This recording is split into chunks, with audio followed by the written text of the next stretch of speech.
Todo esto me recuerda una frase de Ovidi Montllor, el cantante alicantino en la lengua catalana, que decía, hay gente a la que le molesta que se escriba, se hable y se piense en catalán. Es la misma gente a la que le molesta que se hable, que se escriba y que se piense. Exactamente.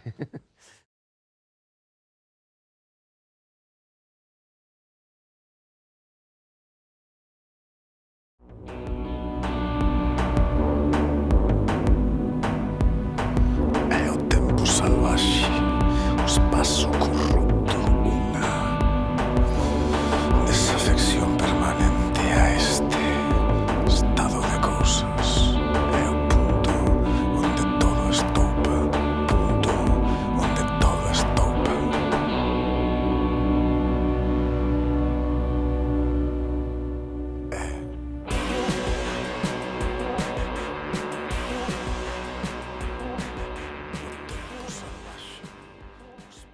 Yo me veo ahora en Sant Jordi. Hace 8 años planteé una carrera, la carrera literaria y la profesión en un Sant Jordi aquí. Ahora vuelvo, vuelvo con una novela literaria, pero constato que estoy, por ejemplo, colaboro con Ara, ¿no? Estoy aquí con vosotros, en un periódico que es emergente en estos momentos, pero es un periódico que nace.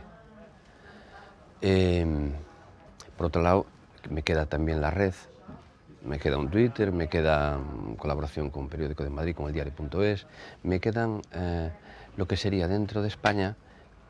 Vosotros no sé si estáis dentro o fuera, y me queda dentro de España margen y periferia, ¿no? Y esta constato que es la situación a la que te conduce el mantener un punto de vista que no encaja en España, que es el de una nación española uniforme, organizada y controlada desde Madrid. Y si eres disidente, te liquidan. Sí.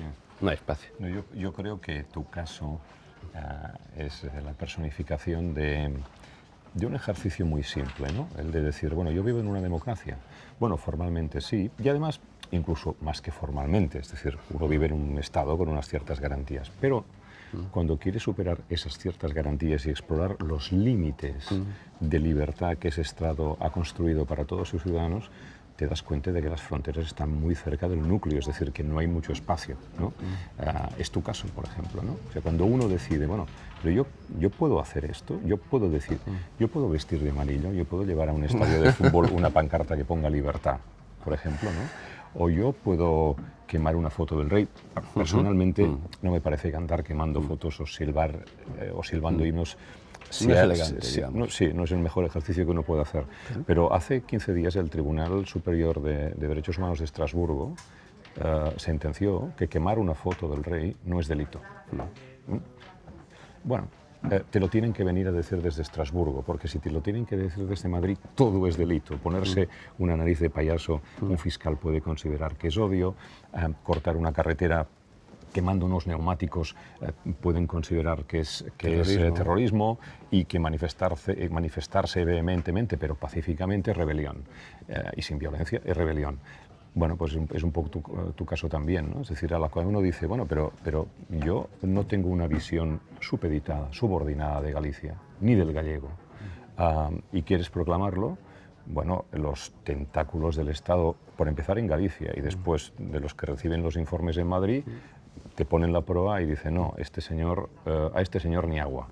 Y entonces uno empieza a sentirse, que eso es, digamos, una de las sensaciones más... Esto está escrito, por ejemplo, por Jaume Cabré en una de las novelas que más éxito y más traducciones en todo el mundo ha tenido, ¿no? El Yo confieso, dice, uno empieza a sentirse esclavo en su propia tierra. Es durísimo. Extranjero en tu tierra, es decir, te tratan como una minoría en tu propio país. Pero fíjate... Sin los derechos de vivir en tu propio país. Bueno, yo creo que además en el caso es muy curioso el caso del Estado español porque es de un nacionalismo feroz, pero precisamente por esa capacidad de ser feroz es muy imperfecto, no es tan cerebral como el francés. Mira, el premio Sant Jordi de novela de este año lo ha ganado un escritor en catalán se llama Joan Lluís, que nació en Perpiñán, o sea, administrativamente él es francés. El otro día me contaba que hasta los 15 años en la escuela francesa, nunca en la vida, y subrayaba nunca en la vida, un profesor les contó nada ni del catalán ni de Cataluña. Y eso que históricamente Perpiñán es Cataluña, es la Cataluña que el Estado español cedió al francés en 1659 con el Tratado de los Pirineos, ¿no? Bueno, y sin embargo ahora ha ganado el premio Sant Jordi de novela, lo cual habla de una biografía interesantísima y de tantas cosas. Pero los franceses han conseguido, a base de terminar, a base de una especie de genocidio lingüístico, han terminado con la autoestima de la gente, o sea, entienden que no hablar francés y hablar las lenguas regionales es patois. Les explicaron en las escuelas aquello de soyez propre, parle français, es decir, sea limpio, hable francés, ¿no? Y esto se ha interiorizado. Bueno, España, con todo su fascismo y con todo su franquismo, no ha llegado, no ha conseguido, esto no lo ha conseguido. Es que este proceso de configurar una nación étnicamente limpia y homogénea, efectivamente no lo hizo, no se ha conseguido, pero en las Cortes de la República Castelao les dijo precisamente a la derecha y a los republicanos españolistas: sodes uns imperialistas fracasados, porque efectivamente en su momento histórico no consiguieron lo que pretendían, configurar ese modelo de nación francés, homogéneo y étnicamente limpio, y entonces hay una realidad imperfecta, una realidad nacional imperfecta. El problema es que son incapaces de... Y el problema de España es que es incapaz de resolver sus propios problemas que ellos mismos crean. Lo que ocurrió con Cataluña ahora lo ha creado el propio Estado. Mariano Rajoy, M. Rajoy, y realmente todo el Estado lo que han intentado es sofocar a Cataluña, ¿no? Entonces, a partir de ahí ahora se ha creado un problema, que es un problema de Estado enorme, y son incapaces de resolverlo. Y tiene que venir Europa, tiene que venir Alemania a decirle: tenéis que resolver. Sí. Yo creo que España tendría una salida que sería convertirse en una Suiza, digamos, en un Estado plurinacional. Como mínimo en una Alemania, como mínimo. O bueno, para empezar en una Alemania, ¿no? y finalmente en un Estado plurinacional, sobre todo por lo plurilingüístico, ¿no? Y yo siempre he pensado, ¿cómo es posible que después de 40 años de democracia los chavales españoles crezcan en general, porque seguro que habrá excepciones, pero crezcan en general con los mismos prejuicios que sus padres, que fueron educados en dictadura, ¿no? Es decir, ¿cómo es posible que en las escuelas españolas no se enseña a querer el gallego, o el catalán, o el euskera? A querer quiere decir simplemente, primero, a entender. Ese concepto me parece muy importante, entender que la vida de millones de españoles cada día no es en español, es en otras lenguas. A saberse un poema, a entender algunas palabras, incluso a manejarse mínimamente en el idioma. Porque evidentemente tú no puedes querer algo que no conoces. Pero si no lo conoces y además te hablan mal de ello o como algo sospechoso, ¿no? Como algo que ataca tu identidad, bueno, entonces es imposible un encuentro mínimamente civilizado. Básicamente, acceptar la llengua dels altres, les identitats dels altres, també, i acceptar a les altres persones, el reconeixement dels altres. Sí, tens tota la raó. El problema és quan tu dius, quan tu assimiles que només és espanyol allò que és castellà, que és essencialment el missatge que hem rebut sempre. Això és el nacionalisme espanyol. Pero es muy curioso, ¿no? Es un nacionalismo étnico. Sí, pero es muy curioso esto del nacionalismo español, porque en general todos los estados son nacionalistas. O sea, el Estado es la apoteosis del nacionalismo, apoteosis en el sentido de normalización. Es tan normal el sentimiento de un norteamericano en Estados Unidos o de un francés en Francia que a nadie se le ocurre pensar que eso es nacionalismo. Eso es lo normal. Caramba, tener un ejército, un himno, una bandera, un presidente, una lengua, ya está. El caso de España, lo más curioso es que tiene todo eso, pero además te lo tienen que hacer notar, o sea, cada día no sea que te olvides de ello. Y entonces lo que vendría a ser, pues no sé, pues un patriotismo asimilable a cualquier estado del mundo se convierte en un nacionalismo impuesto. Tiene una identidad impuesta. Pero lo curioso, para mí, yo fui militante de joven. Bueno, digamos, una pasión ética que tuve y no pude remediar, siempre, desde pequeño. Pero luego llegó un momento en que quise ser, con mis convicciones, lógicamente, pero quise ser un escritor. escritor, además me configuré como un escritor convencional, un escritor en la época burguesa que ofrece su trabajo a la sociedad y establece unos pactos de mercantiles incluso. Y espera vivir a cambio de su trabajo. Sí, efectivamente, y lo hice además, y lo viví. Pero el problema es que cuando empecé me vi obligado, en esta dialéctica nacional y social interna española y gallega, me vi obligado a expresar mis opiniones, digamos, como intelectual, y lo terrible es eso, ¿no? Que acabas creando una imagen. En mi caso, me siento secuestrado por ese lado del intelectual de acción, beligerante, que interviene. Comprometido. Sí, sí. A mí no me gusta, porque es que no creo en eso, no me gustan. Yo digo, soy militante, Suso, pero al final. Te lo diré con un adjetivo. A veces tú estás cansado de ser el intelectual gallego. Sí, claro. Como si gallego fuese una subespecie de la intelectualidad. Sí. Como si casi por el hecho de ser gallego o catalán, uno no pudiese ser intelectual o fuese de segunda. Efectivamente. A mí me pasa, a veces me presentan como periodista catalán. Sí. Bueno, sí, pero yo soy periodista. Pero como decía Shakespeare, ¿no? Si me pinchas, no sangro. Si me pellizcas, no me dolerá. Entonces, soy como tú. ¿Cuál es la diferencia? Y entonces, eso es lo que a mí por un lado me maravilla, no deja de sorprenderme, y por otro lado me entristece, ¿no? Porque, no sé, yo creo que si tú piensas en Santiago, es un topónimo, pero es un sinónimo de universidad, ¿no? ¿Qué te voy a contar de la ciudad de Barcelona, por la que han entrado a la península ibérica la mayor parte de los inventos, las novedades técnicas e ideológicas del siglo XIX y del siglo XX, ¿no? Y lo curioso es que lo sigue siendo. Y lo curioso es que España nunca quiso reconocer esa evidencia, porque los que viven en muchos lugares se permiten no venir aquí. Y si vienen aquí, además, no quieren ver lo que hay. Es decir, pero es una realidad. Yo decía antes, lo decía hace años, cuando intervenía en estas polémicas en España, escribiendo en prensa de Barcelona y en prensa de Madrid. Barcelona tiene que ser la maestra de España. Cataluña tiene que ser la maestra de España. Pero ahora digo, Cataluña será la maestra democrática de Europa. Y no es peloteo, no es pelotilleo. No, ya te lo entiendo. creo sinceramente. Sí. Pero esto que creo sinceramente, fuera de aquí dirán que exagerado o estás vendido. No, es que es una evidencia. Es decir, las movilizaciones si estuvieses democráticas. vendido, te vendrías a mejor postor. Sí, es verdad. Porque mejor que vosotros. hay un postor que tiene más dinero, tiene más altavoces, tiene más capacidad de hacer llegar a... Tú sabes perfectamente que a partir de un determinado momento, si en vez de decir A hubieses dicho B, tu vida hubiese sido mucho más tranquila y con ello quiero decir también más rica. Sí, bueno, indudablemente, ¿no? Bueno. Por ejemplo, las reglas con las que uno juega como escritor. Yo soy escritor en lengua gallega. Por ejemplo, hablabas hace un momento de un premio Planeta o eso. Son cosas que a mí, lógicamente, por mis propias reglas, me está vedado y me sigue estando vedado. Pero habrían cambiado mi suerte económica y de escritor también, y de lectores, ¿no? De todo. Pero bueno, eso es, a cambio de eso tengo mi vida. Y si no sería mi vida. Y además esta batalla democrática de Europa que tú dices, fíjate por ejemplo lo que está pasando ahora. Ahora un político fracasado en Francia como Manuel Valls, que es catalán de nacimiento, nació en Barcelona, familia catalana, habla catalán perfectamente, habla también español. Ahora quiere venir a ser el alcalde, lo postulan como alcalde de Barcelona por Ciudadanos, ¿no? Pobre hombre. Bueno, y él lo que dice es que justamente el independentismo catalán representa los nacionalismos que en Europa han derivado en guerra.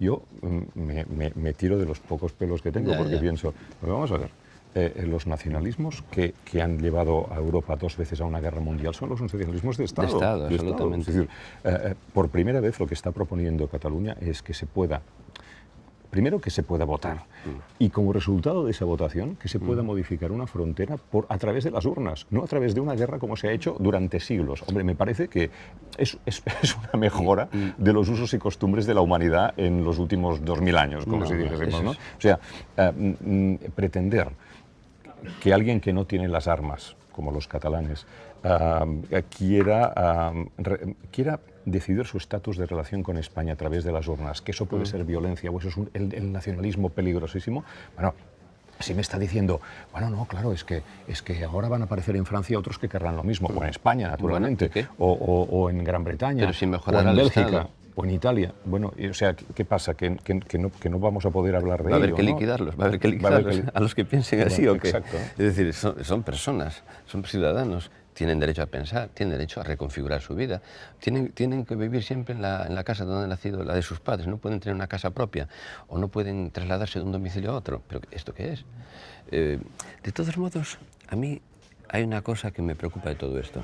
Hay gente que dice, lo de Cataluña, que sirva también para mejorar España. Y bueno, yo en los años 80, 90, en los 2000 al principio, intenté y escribí, incluso accioné en la medida en que me era posible, en la medida en que tenía influencia, intenté reconfigurar una España, una idea de España distinta, ¿no? Donde pudiésemos encajar y sentirnos nosotros, todo el mundo, ¿no? Que tuviese su lugar y sentirte, me puedo identificar con este Estado. Es un Estado razonablemente democrático, que me respeta, me permite vivir, sí, me permite... Sí, exacto, me permite existir. Defender mis intereses legítimamente, igual que los otros, ¿no? Bien, pues yo hoy constato que no es posible. Es decir, vosotros lo que hagáis, lo haréis vosotros.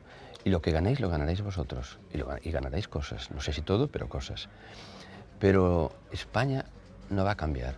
Porque además la sociedad española, yo la veo secuestrada, sin liderazgo, no hay un liderazgo ni moral ni nacional alternativo, no lo hay. No hay una ideología alternativa, no hay propuestas alternativas de nación. Y está secuestrada por los medios de comunicación. Entonces España sigue igual que siempre. Yo a lo mejor es que no va a cambiar. Soy un optimista impenitente, pero yo creo que hay margen para el cambio, porque hay muchos, primero por las redes sociales y después porque hay muchos ciudadanos españoles que evidentemente sin querer que Cataluña se independentice, sintieron vergüenza el 1 de octubre cuando las cargas policiales contra gente que quería votar, simplemente por una cuestión de humanidad. Tú no sabes qué país es aquel, pero ves unos que quieren votar y una policía que les pega, inmediatamente te pones del lado de los que quieren votar. Que no se sintieron cómodos con las presiones preventivas abusivas de los políticos, que no se sintieron cómodos el otro día porque la policía en la puerta del estadio de la final de Copa iba requisando camisetas de color amarillo, porque esto te dice un poco en qué país estás viviendo y no se sienten cómodos. Por tanto, yo tengo confianza que esa incomodidad llevará a la gente a hacer muchas preguntas. Ahora bien, es verdad, el Estado tiene unos altavoces muy grandes, ha cerrado filas en torno a la idea de unidad nacional, en parte por aquel principio del honor herido, en parte por interés económico, ¿no? Porque echan cuentas y francamente, una Cataluña sin España presenta alguno. Bueno, Cataluña es el 25% por lo menos de las exportaciones. Pongo por caso, ¿no? Y entonces no quieren saber nada de ello.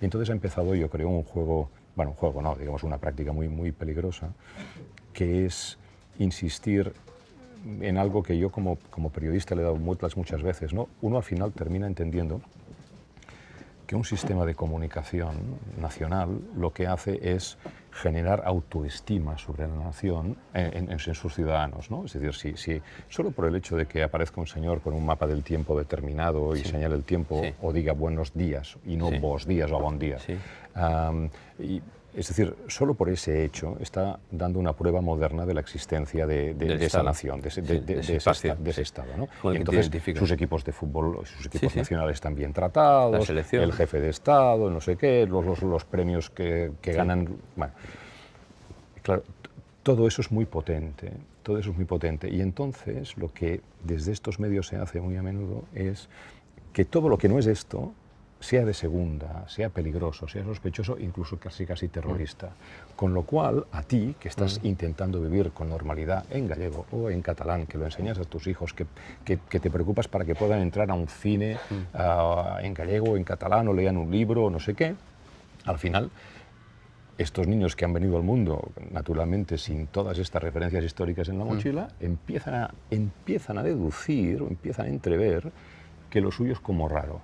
Y claro, ¿quién quiere ser de los raros? Nadie. Tú quieres ser nadie quiere ser de los minoría, que ganan. Nadie quiere ser minoría. Pero lo que tú dices de que hay una parte de la sociedad española que se siente incómoda, y eso es cierto, que Sí. es un problema estético y ético, Sí, sí. de ver que el Estado le pega, que abusa de la gente indefensa, bueno, pues que ejerce violencia contra personas pacíficas, eso incomoda y crea desazón. Una contradicción interna muy grande. Sí, pero el problema es que desgraciadamente el malestar de esas personas no tiene una referencia pública, no hay una referencia política. Nadie dice, oiga, hay que revisar el concepto de nación española, porque evidentemente hay personas Podemos, que están a la disgusto izquierda. y tal.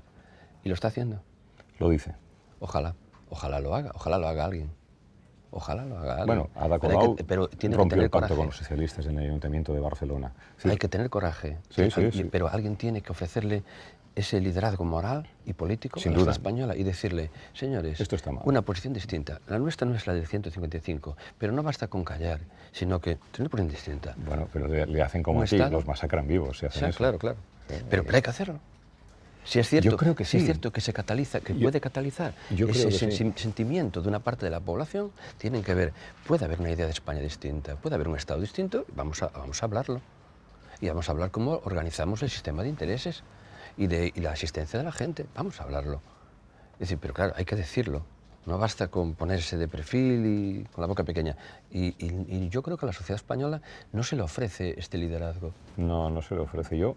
No hay altura moral ni política. No, porque, como tú sabes, vivimos una época que lo que se mide son los réditos inmediatos, y en este caso los réditos electorales, ¿no? O sea, se echan cuentas, ¿no? Pero el malestar de la sociedad española, incluso cuando fue el 155, era un malestar en parte, era una queja por los recortes económicos, por el castigo económico, pero también era una queja moral. Y eso se diluyó. Y lo que falta, yo creo que la sociedad agradecería eso, pero bueno, allá los políticos, ¿qué le vamos a hacer? No, sin duda. Todo esto me recuerda una frase de Ovidi Montllor, el cantante alicantino en la lengua catalana, que decía, hay gente a la que le molesta que se escriba, se hable y se piense en catalán. Es la misma gente a la que le molesta que se hable, que se escriba y que se piense. Que es de lo que yo me quejo, es decir, cómo los jóvenes españoles pueden querer al gallego o al catalán o al euskera si solo oyen cantar en inglés o en castellano. Únicamente. Bueno, yo solía decir, a veces cuando me preguntaban para hacerme un poco, para probar un poco, me decían, ¿usted trabajaría en español, no? Y yo decía, hombre, pues depende. Si es para decir, buenas noches, parece que el Madrid va a ganar la Copa de Europa, a lo mejor no me hace mucha ilusión. Pero si es... yo siempre les decía, ¿por qué no se puede hacer un telediario, el del mediodía desde Madrid y el de la noche desde Barcelona? O desde Santiago. Por ejemplo, se ha retrocedido. Es que en la televisión Sí, española se hacía. había Miramar Sí, y, sí. Entonces, y Prado del Rey. ¿Y por qué yo no puedo escuchar con más facilidad cada día ese idioma y sobre todo ver otros puntos de vista?